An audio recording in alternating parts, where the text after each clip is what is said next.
ఇప్పుడు అందరు common question ఏంటో తెలుసా? గోల్డ్ అండ్ సిల్వర్ ఈ టైంలో కొనొచ్చా లేదా?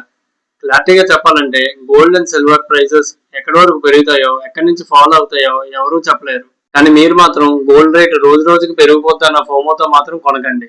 అర్జెంట్ గా గోల్డ్ ఆర్నమెంట్స్ కొనాలి అంటే అది మన అవసరం, దాన్ని మనం ఏం తప్పించలేం. కానీ ఇన్వెస్ట్మెంట్ పర్పస్ గురించి గోల్డ్ అండ్ సిల్వర్ లో ఇన్వెస్ట్ చేయాలి అనుకుంటే కొద్దిగా వెయిట్ చేయడం బెటర్. ఇప్పుడు చూపిస్తున్న గోల్డ్ చార్ట్ లో ఆల్రెడీ గోల్డ్ అనేది ఓవర్ బౌట్ జోన్ లోనే ఉన్నది. అంటే క్రాష్ అయిపోద్దని కాదు, మాక్సిమం ఒక 10 to 15% ఫాల్ ఉండొచ్చు. గోల్డ్ అండ్ సిల్వర్ మన పోర్ట్ఫోలియో మాక్సిమం 10 to 15% మాత్రమే ఉండాలి. అది కూడా ఎందుకంటే మార్కెట్స్ వాలటాలిటీగా ఉన్నప్పుడు రిస్క్ బ్యాలెన్స్ చేయడానికి యూజ్ అవుతాయి. అయినా సరే మనం గోల్డ్ లో ఇన్వెస్ట్ చేద్దాం అనుకుంటే ట్రైపాడ్ రూల్ ని మనం ఫాలో అవ్వాలి. ఎగ్జాంపుల్స్ 3 lakhs మనం ఇన్వెస్ట్ చేద్దాం అనుకుంటే 1 lakh ప్రెసెంట్ ఇప్పుడు ఇన్వెస్ట్ చేయాలి, ఇంకొక 1 lakh కొద్ది కరెక్షన్ వచ్చాక ఇన్వెస్ట్ చేయాలి, మిగతా 1 lakh కంప్లీట్ కరెక్షన్ వచ్చాక ఇన్వెస్ట్ చేయాలి. అలా చేస్తే మనకి కాస్ట్ బెనిఫిట్ అనేది ఉంటుంది. గోల్డ్ అనేది రిటర్న్స్ గురించి కాదు, మన ఇన్సూరెన్స్ లాగా ఉపయోగపడాలి.